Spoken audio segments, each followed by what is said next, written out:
শেখ মুজিবুর রহমান আপনিও তো পাকিস্তানের দালাল ছিলেন। আপনি তো বাংলাদেশে স্বাধীনতা কোনোদিনও চান না। আজকে মুখ খুলে একটি কথা বলে যেতে চাই, নোয়াখালীর মানুষ আপনাদেরকে সম্মান দিবে, আপনাদের ঐতিহ্যকে রক্ষা করবে।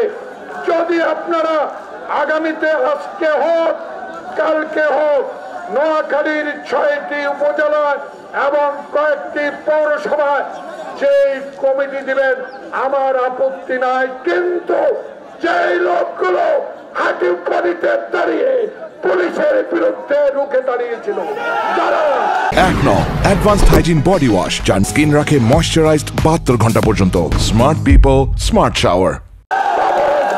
রাত কাটিয়েছে যারা বুকে পিঠে অত্যাচার সহ্য করেছে, যারা সকালে এই মাইজদি কোর্টে হাজিরা দিতে এসে না খেয়ে জীবন ধারণ করেছে, তাদের প্রতি আপনাকে লক্ষ্য রাখতে হবে।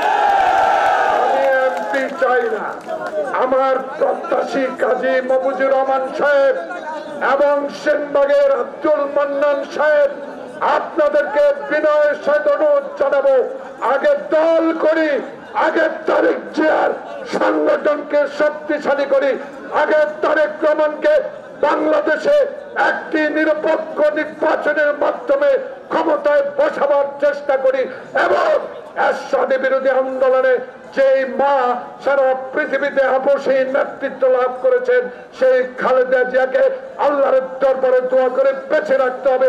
দেখাতে হবে শেখ হাসিনা বলেছিল জিয়াউর রহমানের কবর আমি রাখবো না। যে শেখ হাসিনা বলেছিল বিএনপির অস্তিত্ব বাংলাদেশে রাখবো না। যেই হাসিনা বলেছিল জামাত বিএনপি এদেশ থেকে নিচ্ছিন্ন করে দেওয়ার সর্বশক্তি আল্লাহ ওনাকে দিয়েছে। কারণ শেখ মুজিবুর রহমান আপনিও তো পাকিস্তানের দালাল ছিলেন। আপনি তো বাংলাদেশে স্বাধীনতা কোনোদিনও চান না। যদি স্বাধীনতা চাইতেন তাহলে আজকে ৭১-এর স্বাধীনতা যুদ্ধে একজন মেজর জিয়াউর রহমান খালি পায়ে দেশের স্বাধীনতা অস্ত্র হাতে যুদ্ধ করত না, দেশের স্বাধীনতা যুদ্ধ করেছে শহীদ প্রেসিডেন্ট জিয়াউর রহমান। তাই আজকে দৃষ্টি আসছে, আমি দেখারিয়া আপনাকে অনুরোধ করব, আমার অনুরোধ শেষ, দেশে নির্বাচন ডিক্লেয়ার করেছে, অচিরেই নির্বাচন কমিশনকে ডক্টর ইনোজ জানাবে কবে নির্বাচনের তফসিল ঘোষণা করবে।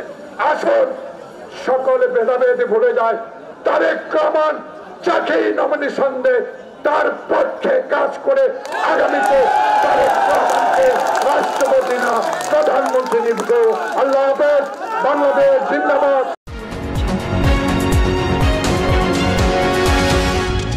এনকে টেলিভিশন, নোয়াখালীর কথা বলে।